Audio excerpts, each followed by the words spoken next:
অধিকার বাস্তবায়নের জন্য সামাজিক, ধর্মীয় এবং রাজনৈতিক সকল আন্দোলনগুলো আমরা গড়ে তুলব ইনশাআল্লাহ।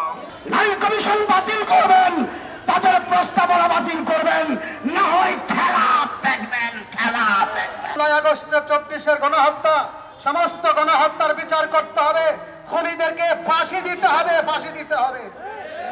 আমাদের যে 4 দফা দাবি ছিল, নারী কমিশনের প্রস্তাবনা বাতিল করে বিতর্কিত এই নারী কমিশনকে বাতিল ঘোষণা করা, হেফাজতে ইসলামের সকল নেতা কর্মীদের নামে ফ্যাসিবাদী আমলে দায়েরকৃত মিথ্যা বানোয়াট মামলাগুলো প্রত্যাহার করা এবং হেফাজতে ইসলামের শাপলা চত্বরের গণহত্যা সহ ফ্যাসিবাদী আমলের প্রতিটি হত্যাকাণ্ডের ন্যায় বিচার নিশ্চিত করা এবং ভারত ও ফিলিস্তিনে মুসলিম নির্যাতনের বিরুদ্ধে বাংলাদেশের যথাযথ পদক্ষেপ নিশ্চিত করা।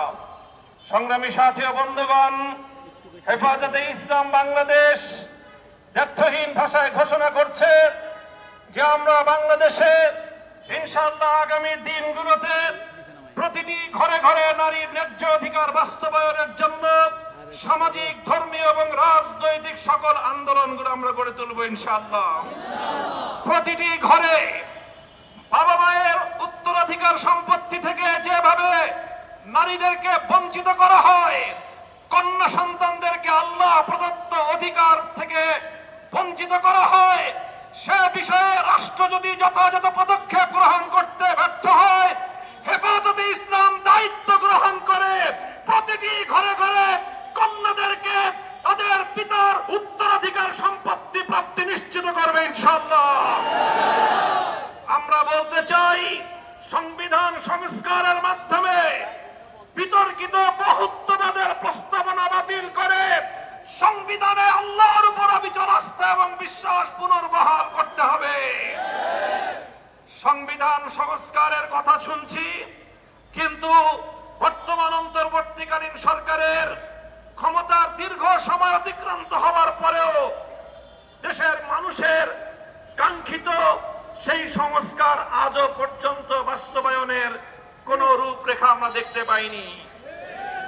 আমরা অন্তর্বর্তীকালীন সরকার প্রধানকে বলতে চাই, জনাব ডক্টর ইউনূস সাহেব, মেহেরবানি করে আপনি প্রথমে অনতিবিলম্বে সংবিধান সহ রাজনৈতিক ব্যবস্থা এবং নির্বাচন ব্যবস্থা সহ গুরুত্বপূর্ণ প্রতিটি সংস্কারের রোডম্যাপ ঘোষণা করেন। কবে নাগাদ আপনারা এই সকল সংস্কারগুলো করবেন? এই সংস্কারগুলোর একটা রোডম্যাপ ঘোষণা করেন। রোডম্যাপের ভিত্তিতে যথা উপযুক্ত সময়ে একটি যৌক্তিক সময়ের মধ্যে নির্বাচনের রোডম্যাপ ঘোষণা করেন। বাংলাদেশে নারী কমিশনে কাতার ইশারায় প্রবেশ করে এটা জিজ্ঞাসা করতে চায়। নারী কমিশন বাতিল করবেন, তাদের প্রস্তাবনা বাতিল করবেন, না হয় খেলা দেখবেন, খেলা দেখবেন। হেফাজতের মান্য প্রত্যাহার করবেন, নচেত আরেকটা শাপলা চত্বর নই, শাপলার গণ সমাবেশ দেখবেন। বাংলাদেশে কোন প্রকার করিডোর গ্রহণ করা হবে না। করিডোর বন্ধ করেছেন ত্রাণের নামে, আবার ওদেরকে আনার পায়তারা করবেন। মনে রাখবেন, সাবেকরা ভারত গেছে, আপনারা আমেরিকা যাওয়ার জন্য পোটাপাটলি গোছান। প্রত্যেকের আলাদা আলাদা এমন অধিকার, এমন মর্যাদা আছে, এগুলো আমরা ইনশাআল্লাহ বিভিন্ন সেমিনারে আমরা সেগুলি বয়ান করব। আমরা শুধু এটুকু বলতে চাই, মা বোনদেরকে জানাই দিতে চাই, আমরা নারী বিদ্বেষী নই, আমরা নারীদের পক্ষে, নারীদের অধিকার আমরা বাস্তবায়িত করতে চাই, নারীদের সম্মান আমরা দিতে চাই। কিন্তু নাস্তিক্যবাদ, যারা নারী বিদ্বেষী, নারীদেরকে ভোগের বস্তু বানাইতে চায়, তাদেরকে জানাই দিতে চাই, ইসলাম বিরোধী, কোরআন সুন্নাহ বিরোধী কোনো আইন, কোনো বিধান বাংলার মুসলমানে করতে দিবে না। পরিষ্কার, কোরআন সুন্নাহ বিরোধী যে কোনো আইন করা হবে, আমরা হেফাজতে ইসলাম রক্ত দিয়ে হলেও তা প্রতিহত করব। বলতে চাই, আমাদের মামলা 9 মাস হয়ে গেল, এখনো প্রত্যাহার হয় নাই। অতি দ্রুত আগামী জুন মাসের ভিতরে আমাদের সমস্ত মামলা প্রত্যাহার করতে হবে, না হয় কঠিন কর্মসূচি দিতে হেফাজত ইসলাম বাধ্য থাকবে। সাথে করে ফেসিবাদের বিচার এখনো দৃশ্যমান হয় নাই।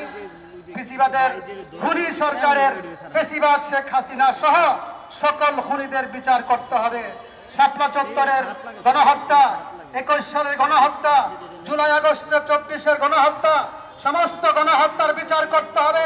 খুনিদেরকে ফাঁসি দিতে হবে, ফাঁসি দিতে হবে।